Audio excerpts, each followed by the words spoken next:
आप सभी को मेरा नमस्कार है और आप सभी का हमारे चैनल लाइफ सक्सेस पर बहुत बहुत स्वागत है। आज हम इस क्लास में रीट लेवल 2 सोशल साइंस 2022 में पूछे गए प्रश्नों को हल करने वाले हैं, जिसके 30 क्वेश्चन हम पहले पार्ट में हल कर चुके हैं और 30 क्वेश्चन आज हल करने वाले हैं, जो रीट 2022 में सोशल साइंस में लेवल 2 में पूछे गए प्रश्न हैं, जो कि रीट 2025 के लिए बहुत ही उपयोगी है। तो इन्हें देखते हैं। प्रश्न नंबर 1 है कि निम्नलिखित वनों एवं वृक्षों को सुमेलित कीजिए। निम्नलिखित वनों एवं वृक्षों को सुमेलित कीजिए। उष्णकटिबंधीय सदाबहार वन, उष्णकटिबंधीय पर्णपाती वन या पर्वतीय वन या सदाबहार वन। तो उष्णकटिबंधीय जो सदाबहार वन है वो महोगनी कहलाता है। उष्णकटिबंधीय सदाबहार वन जो है वो महोगनी है। उष्णकटिबंधीय पर्णपाती वन है वो साल का वृक्ष है। उष्णकटिबंधीय जो है वो साल का वृक्ष है। पर्वतीय जो है वो स्पूस है। पर्वतीय कौन सा है? स्पूस है। और सदाबहार वन जो है वो ताड़ का वृक्ष जो है सदाबहार वन कहलाते हैं। तो देखते हैं, पहले का सी और दूसरे का डी और तीसरे का ए। तो इस तरह से इसका तीसरा आंसर सही माना गया है। अगला प्रश्न देखते हैं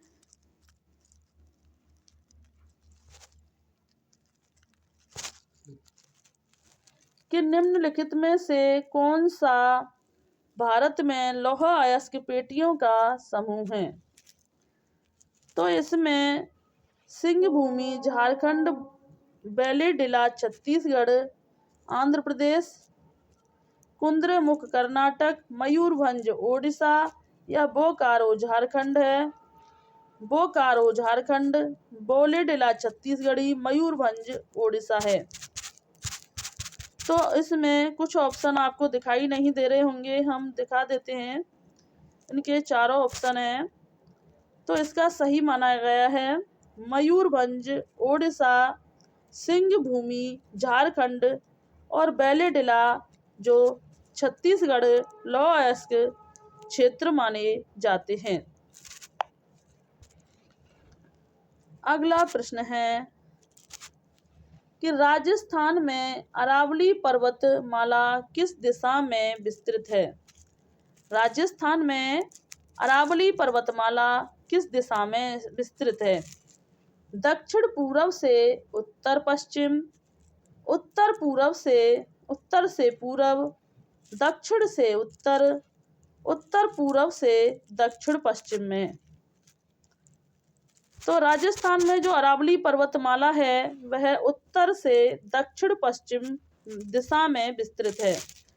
अरावली पर्वतमाला जो है वो सबसे पुरानी पर्वतमाला मानी जाती है। अगला प्रश्न है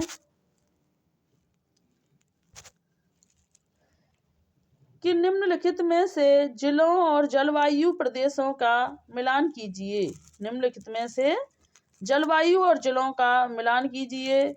तो जैसलमेर एक शुष्क जलवायु है।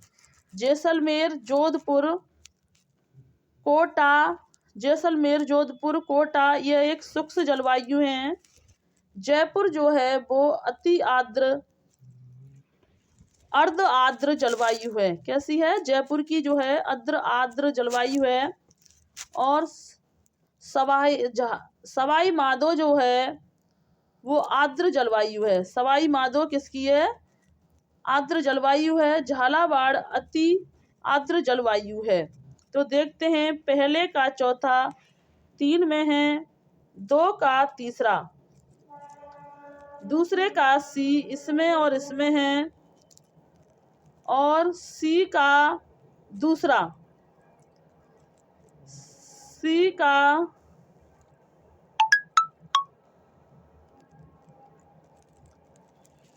तो और डी का पहला इसमें है और इसमें है, और बी का सी है, और सवाई माधोपुर का बी है। तो इस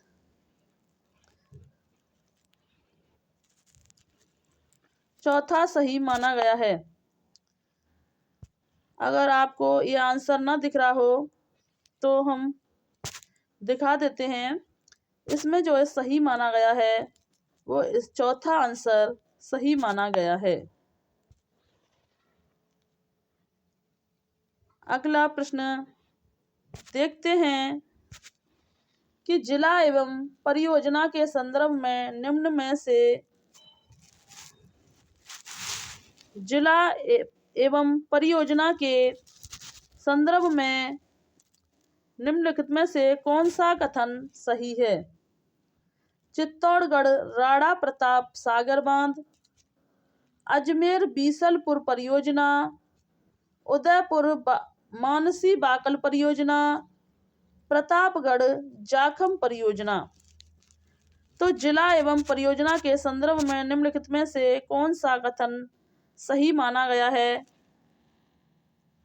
तो पहला प्रश्न सही माना गया है, जिसमें है चित्तौड़गढ़ राणा प्रताप बांध, प्रताप सागर बांध, उदयपुर मानसी बाकल परियोजना और प्रताप जाखिम परियोजना, यह सही माने गए हैं। अगला प्रश्न है कि 2022 में किन फसलों के उत्पादन में राजस्थान का भारत में प्रथम स्थान है? सरसों, चना, मोठ, ईसबगोल, जीरा, ज्वार, चना, मूंग, उड़द, मूंग, मक्का और बाजरा। तो 2022 में फसलों के उत्पादन में जो राजस्थान का भारत में प्रथम स्थान था, तो वह सरसों, चना, मोठ में। किसके लिए? सरसों और चना मोठ के लिए 2022 में राजस्थान का भारत में प्रथम स्थान था। अगला प्रश्न देखते हैं कि 2001 से 2011 अवधि के दौरान गंगानगर जिले की जनसंख्या वृद्धि दर है 10.0%, 16.9%, 32.5% या 21.3%। तो 2001 से 2011 की अवधि के दौरान गंगानगर जिले की जो जनसंख्या वृद्धि दर है वह 10.0% है। कितनी है? 10%, 10.0% मानी गई है। अगला प्रश्न है कि विषम घाटी पंचानन की संज्ञा मेवाड़ के किस शासक को दी गई है? विषम घाटी पंचानन की संज्ञा मेवाड़ के किस शासक को दी गई है? राणा हमीर, राणा लाखा, राणा कुंभा या राणा उदय सिंह। तो विषम घाटी पंचानन की जो संज्ञा है वो राणा हमीर शासक को दी गई है। अगला प्रश्न देखते हैं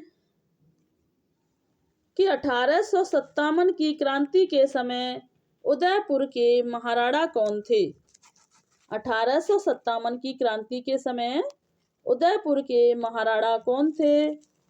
जसवंत सिंह, स्वरूप सिंह, उदय सिंह या रतन सिंह थे।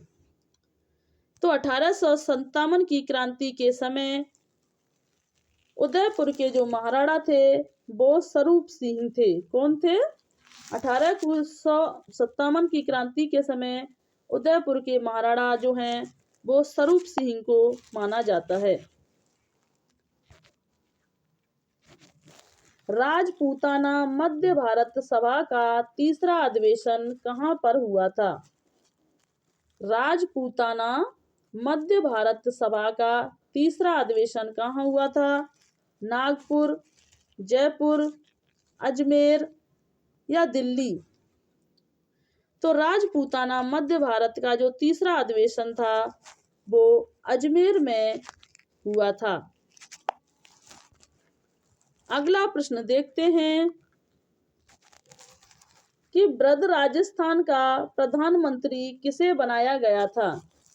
बृहद राजस्थान का प्रधानमंत्री जो था वो किसे बनाया गया था? हरि भाऊ उपाध्याय को, गोकुल भाई भट्ट को, हीरा लाल शास्त्री को या टीकाराम पालीवाल को? तो बृहद राजस्थान का जो प्रधानमंत्री किसे बनाया गया था? तो ब्रज राजस्थान का जो प्रधानमंत्री है वो हीरा लाल शास्त्री को बनाया गया था। अगला प्रश्न देखते हैं कि बाड़ासुर का शहीद नाम से कौन सा प्रमुख व्यक्ति जाना जाता है? बाड़ासुर का शहीद नाम से कौन सा प्रमुख व्यक्ति जाना जाता है?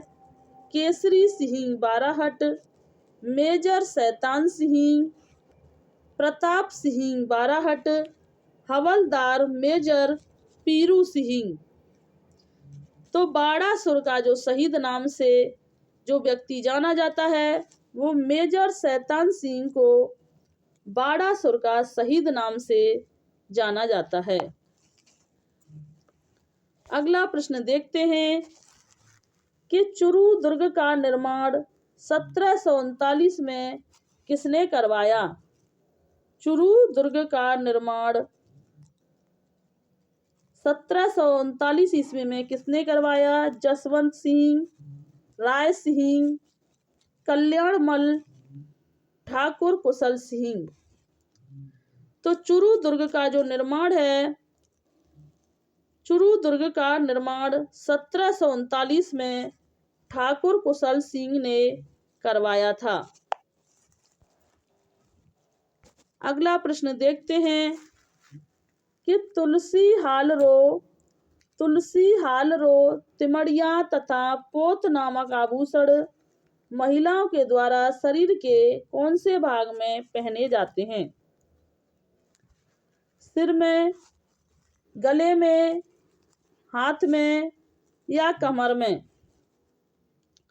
तो तुलसी हालरो और तिमड़िया नामक जो महिलाओं के जो आभूषण हैं यह गले में पहने जाने वाले आभूषण हैं। तुलसी हालरो और तिमड़िया तथा पोत जो हैं वो गले में पहने जाने वाले हाथ हैं। अगला प्रश्न देखते हैं कि विजयदान देथा की पुस्तक दुविधा पर कौन सी फिल्म का निर्माण हो चुका है? विजयदान देथा की पुस्तक दुविधा पर कौन सी फिल्म का निर्माण हो चुका है? तो मूमल फुलवारी, अलेखू हिटलर, दुविधा पहेली या उलझन सुलझन? तो विजयदान देथा की पुस्तक दुविधा पर कौन सी फिल्म का निर्माण हो चुका है? तो दुविधा पहेली। कौन सी फिल्म का निर्माण हुआ है? तो दुविधा पहेली फिल्म का निर्माण हुआ है। अगला प्रश्न देखते हैं कि हेला ख्याल नामक लोक नाट्य राजस्थान के कौन से क्षेत्र से संबंधित है? हेला ख्याल नामक लोक नाट्य जो है कौन से क्षेत्र से संबंधित है? दौसा, बीकानेर, सीकर या बाड़मेर? तो हेला ख्याल नामक लोक नाट्य जो है वो दौसा क्षेत्र से संबंधित माना जाता है।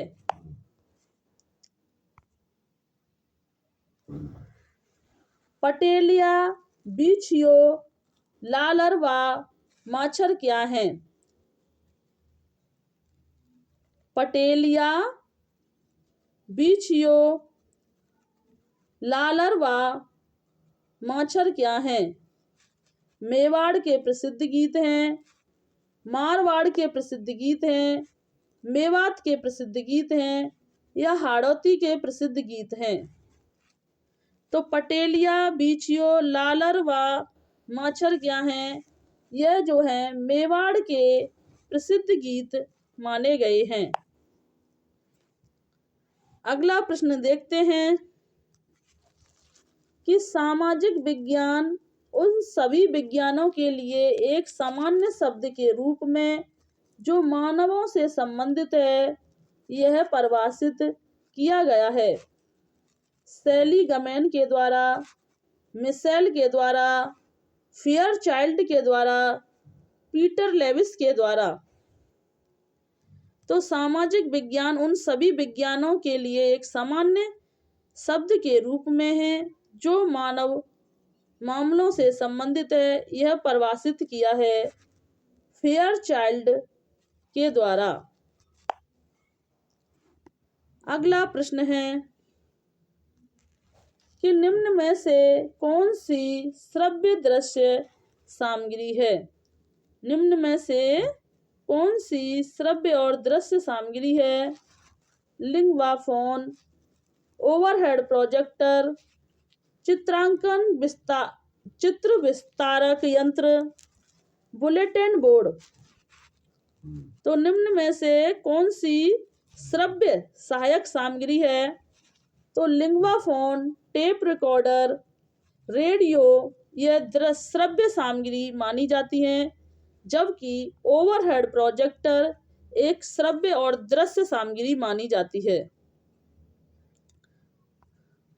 लिंगवा फोन जो है श्रव्य माना जाता है, ओवरहेड प्रोजेक्टर जो है वो श्रव्य और दृश्य दोनों माना जाता है। बुलेटिन बोर्ड जो है दृश्य सामग्री मानी जाती है। अगला प्रश्न देखते हैं कि इनमें से कौन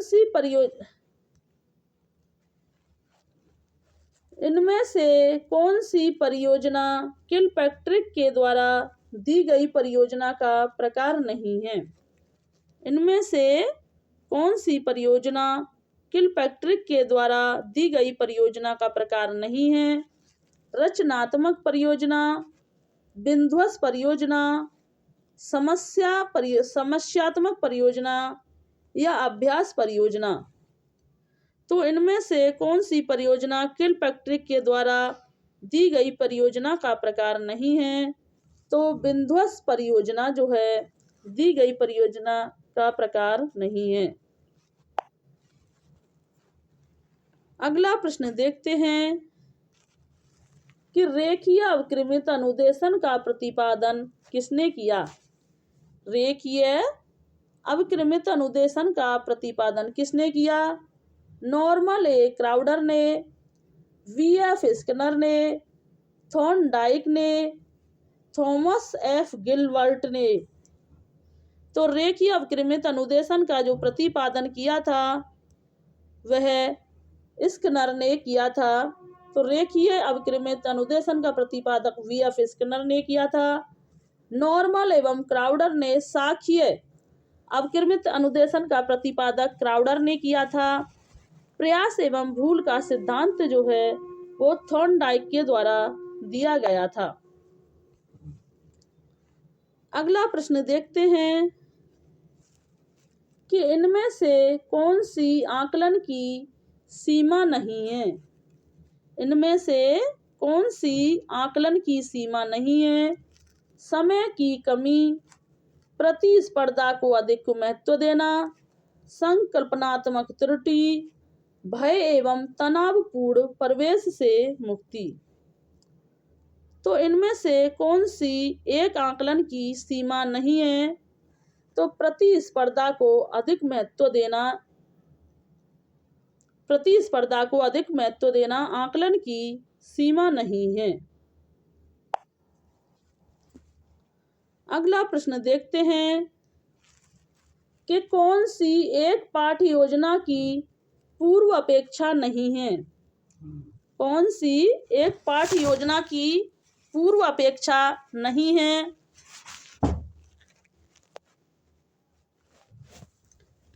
विषय का ज्ञान, अधिगमकर्ता की पारिवारिक पृष्ठभूमि का ज्ञान, बाल मनोविज्ञान का ज्ञान, विधियों, शिक्षण एवं तकनीकी का ज्ञान।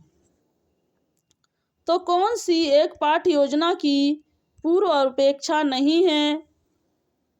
तो अधिगमकर्ता की पारिवारिक पृष्ठभूमि का ज्ञान जो है पाठ्य योजना की पूर्व अपेक्षा नहीं है, जबकि विषय का ज्ञान, मनोविज्ञान का ज्ञान और शिक्षण एवं तकनीकी का ज्ञान जो है वो पाठ्य योजना की पूर्व अपेक्षा मानी जाती है। अगला प्रश्न देखते हैं कि निम्न में से कौन सा एक सही सुमेलित है। निम्न में से कौन सा एक सही सुमेलित है। सुकरात निर्देशन विधि, प्लेटो प्रश्नोत्तर विधि, हर्डवर्ड स्पेंसर संवाद विधि, अरस्तु आगमन निगमन विधि। तो कौन सा इनमें से सही सुमेलित माना जाता है। तो अरस्तु आगमन निगमन विधि। अरस्तु के द्वारा आगमन और निगमन विधि, अरस्तु आगमन और निगमन विधि के प्रवर्तक माने जाते हैं। सुकरात जो हैं वो प्रश्नोत्तरों विधि के प्रवर्तक माने जाते हैं और हर्वर्ड स्पेंसर जो हैं वो स्मृति स्तर के प्रवर्तक माने जाते हैं।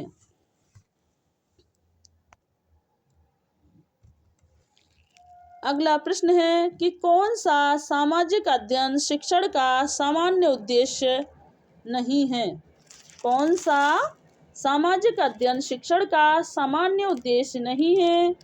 पर्यावरण से परिचित होना, सामाजिक आर्थिक संसाधनों में रुचि, सांस्कृतिक विरासत की सराहना करना या जाति प्रथा की प्रशंसा करना। तो एक सामाजिक अध्ययन शिक्षण का उद्देश्य नहीं है। तो जाति प्रथा की प्रशंसा करना एक सामाजिक अध्ययन का उद्देश्य नहीं माना गया है। अगला प्रश्न देखते हैं कि समस्या समाधान के लिए कितने चरणों का सुझाव दिया गया है।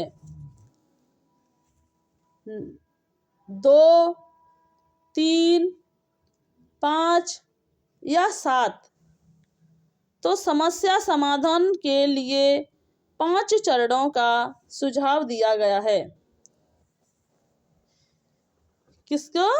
समस्या समाधान के लिए जो सुझाव दिया गया है वह 5 चरणों का सुझाव दिया गया है। अगला प्रश्न देखते हैं कि रेडियो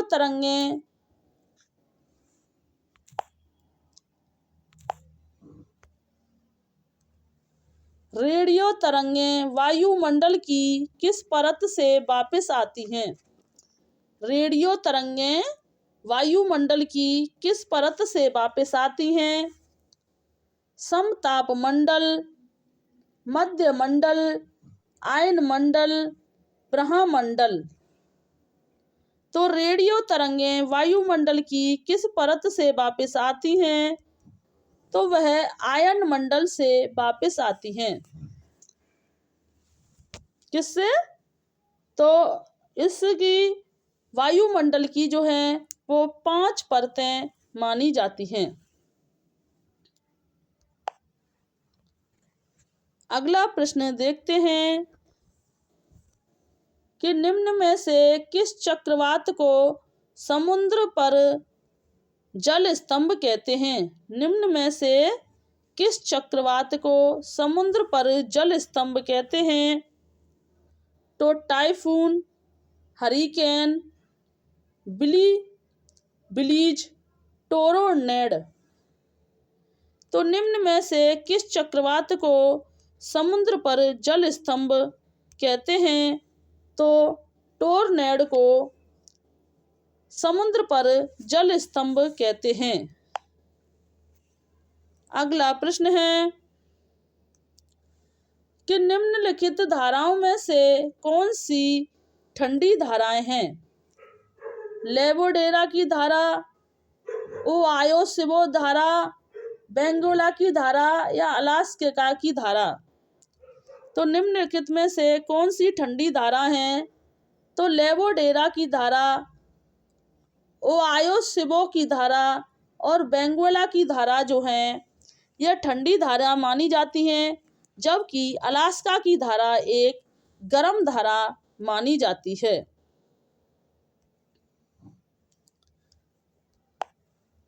अगला प्रश्न और अंतिम प्रश्न देखते हैं कि उपभू के समय ज्वारीय क्रम होता है। उपभू के समय ज्वारीय क्रम होता है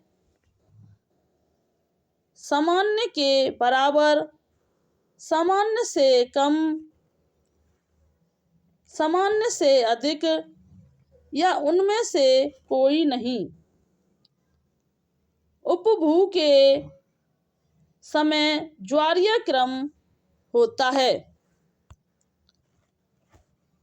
तो उपभू के समय ज्वारीय क्रम सामान्य से अधिक होता है। कैसा होता है? उपभू के समय ज्वारीय क्रम जो होता है वो सामान्य से अधिक होता है।